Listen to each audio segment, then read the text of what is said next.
মাকে নিয়ে সংসার করছি, আমরা দুজন সংসার করছি তো সেই অনেক আগে থেকেই, ছোটবেলা থেকেই। তো সংসার তো শুধু বিয়ে করার পরেই স্বামীকে নিয়ে হয় এরকম না, কিন্তু এখন আর কি মনে হয় যে না ঘরে থাকি আর কি, ওই জিনিসটা এখন আমার খুব মানে ঘর আমাকে এখন খুব টানে আর কি, এখন আমার বের হতে ইচ্ছা করে না। বুঝতে পেরেছি। তবে এরকম একটা কথা শোনা গেছে যে আপনি শুটিং সেটেও নাকি অনেক বেশি লেজি থাকেন এবং 12টার আগে নাকি আপনার মুডই আসে না কাজ করার, is it true? I don't think যারা আমার সাথে কাজ করছে তারা কেউ এটাতে অ্যাগ্রি করবে। আমি প্রচন্ড ওয়ার্কাহলিক, মানে আমি কাজ করতে চাই না, বাট যখন আমি কাজের জন্য দাঁড়াই, আমি যখন সেটে পা রাখি, আমি অ্যাডিক্টেডের মতো কাজ করি এবং আমি খুবই হার্ড ওয়ার্কিং এবং ভেরি পাংচুয়াল অলসো। আমার আজকে লেট হয়েছে জ্যাম ট্যাম অ্যান্ড সব কিছু মিলিয়ে, বাট আমাকে যদি আপনি ভোর 5টায় কল টাইম দেন, আমি ভোর 5টায় স্ট্যান্ড বাই থাকি। এবং এরকমও হয় যে আমি সবার আগে ঘুম থেকে উঠে আমি আমার ডিরেক্টরকে ঘুম থেকে উঠাই, প্রোডাকশন ম্যানেজারকে ঘুম থেকে উঠাই, এবং আমার মেকআপ আর্টিস্ট, আমার অ্যাসিস্ট্যান্ট তারা মাঝে মাঝে আমাকে বকাও দেয় যে আপু আপনার কেন এত সকালে ঘুম থেকে উঠতে হয়।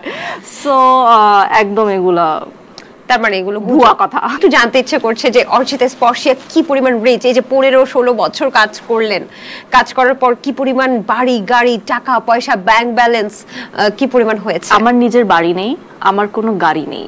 এখনো গাড়ি হয়নি? না, এই জন্য তো আপনাদের দীপ্তর গাড়ি দিয়ে আসছি আমি। আচ্ছা, হ্যাঁ, কারণ I don't have a personal car. আর আমার হাজবেন্ডের যে গাড়ি আছে, আমাদের ড্রাইভার নাই। সো দ্যাটস ওয়াই আমি আপনাকে বলেছি যে আপনি যখন বলেছেন যে গাড়ি লাগবে কিনা, আমি বলছি হ্যাঁ হ্যাঁ দেন। So I don't have a car yet, but হবে ইনশাআল্লাহ। ইনশাআল্লাহ। এবং আমার হাজবেন্ডের গাড়ি মানে তো আপনার গাড়ি না, আমার নিজের পার্সোনাল গাড়ি লাগবে আমার। আচ্ছা, লাগে আসলে। আর বাড়ি তো নেই, আমার কোনো অ্যাসেট নেই, কিছুই নেই। সো আমি হচ্ছে আমার মনে হয় আমি একমাত্র গরিব নায়িকা এই দেশে। কেন, মানে এটা কেন, কারণটা কি?